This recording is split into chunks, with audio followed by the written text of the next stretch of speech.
Everyone welcome to my blog. आज पनि म एकदम अल्छी गरेर नयाँ ब्लग लिएर आउँदैछु। म चाहिँ आजकल बिजी भएको भएर हल्का ब्लग बनाउन नपाएको थिएँ।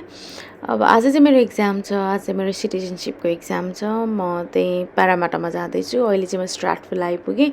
स्ट्राटफिलबाट अर्को ट्रेन लिन्छु। म आज ड्राइभ गरिनँ किनभने त्यता पार्किङ पाउँछ पाउँदैन आइ एम नट स्योर, त्यही भएर आई डोन्ट फिल कम्फर्टेबल। अनि अब म यहाँबाट अर्को ट्रेन लिन्छु। अनि एक्जामको लागि त्यति धेरै प्रिपेयर गरेको थिइनँ, बट मेरो एक्जाम राम्रो भयो। म अहिले चाहिँ फर्किसकेको भिडियो हो।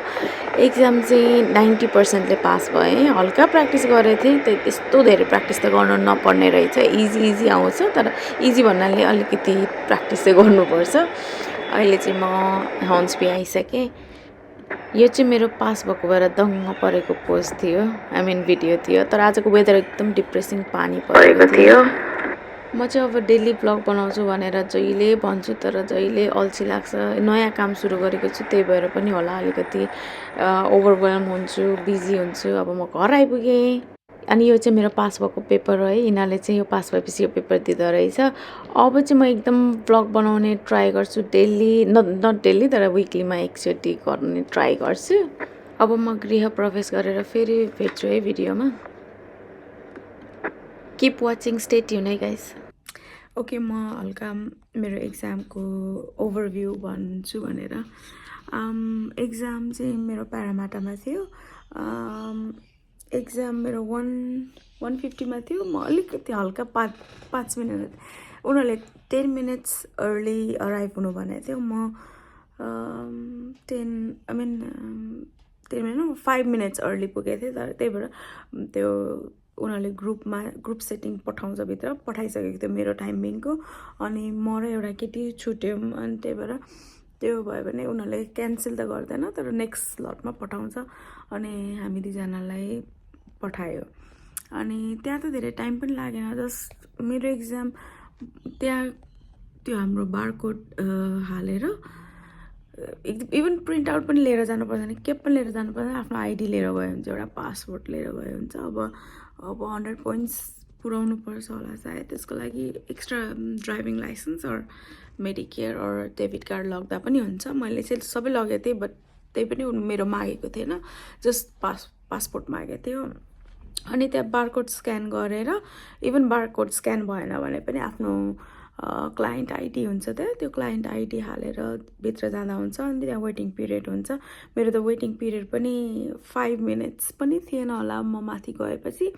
अनि 5 मिनट्स, अनि त्यसपछि उनीहरूले इन्टरभ्यू जस्तो, तर सिम्पल इन्ट्रोडक्सन पनि होइन, जस्ट भेरिफिकेसन कन्फर्मेसन गर्ने उनीहरूले। लाइक हामी एक्जाम दिन आएको थियौँ भनेर हाम्रो फोटो खिच्छ एउटा, जस्ट म्यान्डेटरीवाला हो, इट्स नट एन इन्टरभ्यू होइन। अनि त्यसपछि हाम्रो एक्जामको रुममा लैजान्छ। अनि त्यहाँ सबैजना त्यहीँ हुन्छ, आइदर कम्प्युटर ट्याब्लेट मध्येमा एउटामा हुन्छ। अनि त्यही 20वटा क्वेसन हुन्छ, मल्टिपल चोइस क्वेसन। अनि त्यसमा हामीलाई 40 or 45 मिनट्स हुन्छ। मैले एक्जाम सकेको 10 मिनट, इभन 10 मिनट पनि भएको थिएन। त्यही पनि मलाई डाउट लागेर मैले डबल चेक गरेँ। डबल चेक गर्दा चाहिँ 10 मिनट्स भएको थियो। त्यही पनि ओके भनेर मैले सबमिट गरिदिएँ। अनि त्यसपछि मेरो एउटा क्वेसन चाहिँ रङ भएको थियो। ओके, अब क्वेसन कस्तो आउँछ, क्वेसन चाहिँ कस्तो हल्का हामीले अस्ट्रेलियाको बारेमा चाहिँ थाहा पाउनुपर्छ। किनभने जस्तै कस्तो के थाहा पाउनुपर्छ भने, लोकल गभर्मेन्ट अब कसले के रुल गर्छ, मिनिस्टरको पार्ट के हो, सेनेटरको पार्ट के हो, कतिवटा सेनेटर हुन्छ। अनि अस्ट्रेलिया डेमोक्रेसी हो कि कस्तो खालको पोलिटिकल पार्ट सिस्टम हो यहाँ, त्यस्तो टाइपको। अनि अर्को चाहिँ हामीले 20वटा क्वेसनमा 15वटा मिलाउनुपर्छ पास हुनको लागि। तर हाम्रो भ्याल्युजवाला क्वेसनमा 5 आउट अफ 5 नै मिलाउनुपर्छ। त्यो चाहिँ एकदम कमन सेन्सवाला क्वेसन हुन्छ। त्यो चाहिँ आई थिङ्क द्याट्स कमन सेन्सको क्वेसन आउँछ होला। त्यो त पढिराख्नु पर्ने टाइप होइन। अब फर इक्जाम्पल कस्तो भोइलेन्स काहीँ भइरहेछ भने, डु यु एक्सेप्ट, अब अस्ट्रेलियन लले त्यो कामलाई कि त्यो चाहिँ राइट ल हो त त्यस्तो टाइपको खालको के भोइलेन्स अब क्रिमिनल अफेन्सहरू त्यस्तो टाइपको क्वेसन त्यो त इट्स भेरी इजी अनि अर्को त्यही त्यो 15मा अब 15 बाँकी भयो होइन 15मा चाहिँ अब 15मा 10वटा मिलाउनु पर्ने त हो नि अब 5वटा त अलरेडी मिलिसकेको हुन्छ भ्यालुजको क्वेसन त्यो त मिलाउनै पर्छ अनि त्यो 15 क्वेसनमा 10वटा मिलाउनु पर्यो 10वटा त मिलिहाल्छ 5वटा क्वेसन रङ गर्न पाएँ त्यसमा चाहिँ अनि त्यसमा चाहिँ क्वेसनहरू त्यही अब अस्ट्रेलियन फ्ल्यागहरू कस्तो हुन्छ अब त्यो जानेर जाने अनि एबोरिजिनलको फ्ल्यागहरू त्यसमा कस्तो कलर हुन्छ अनि त्यो कलरले के रिप्रेजेन्ट गर्छ जस्तै एबोरिजिनलको सन हुन्छ सन को कलर कस्तो येल्लो होइन अब येल्लोले के रिप्रेजेन्ट गर्छ येल्लोले सन रिप्रेजेन्ट गर्छ त्यस्तो टाइपको क्वेसनहरू आउँछ अनि अब सपोज स्कुलहरू चाहिँ कसले रुल गर्छ लोकल गभर्मेन्टले रुल गर्छ कि स्टेट टेरिटरी मिनिस्टरले रुल गर्छ कि कसले रेगुलेट गर्छ त्यस्तो वाला क्वेसन आउँछ अनि मलाई चाहिँ त्यही त्यो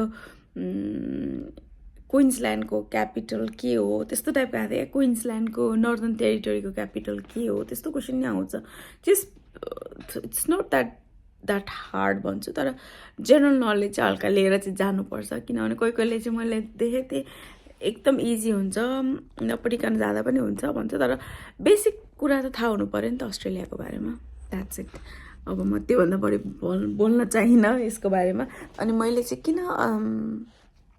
किन सिटिजन लिन लागेँ म चाहिँ अलरेडी क्वालिफाइड भइसकेको थिएँ लास्ट इयर नै तर मलाई चाहिँ लिम कि नलिम भइरहेको थियो तर अब मैले धेरै सोचेँ अनि धेरै सोच्दा म चाहिँ लास्टमा चाहिँ म लिनेमा पुगेँ किनभने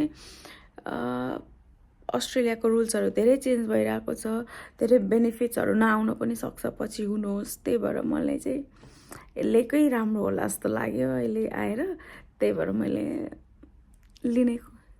लिन चाहेँ अब त्यही हो अब आम वेटिङ फर द सेरोमनी अब कहिले आउँछ थाहा छैन तर मैले चाहिँ नि यो कति टाइम लाग्यो भन्दा मेरो इक्जामको लागि मैले जब एप्लिकेसन हालेको मेरो 2 विक्समा मेरो उनीहरूले एप्लिकेसन एक्नोलेज गरेर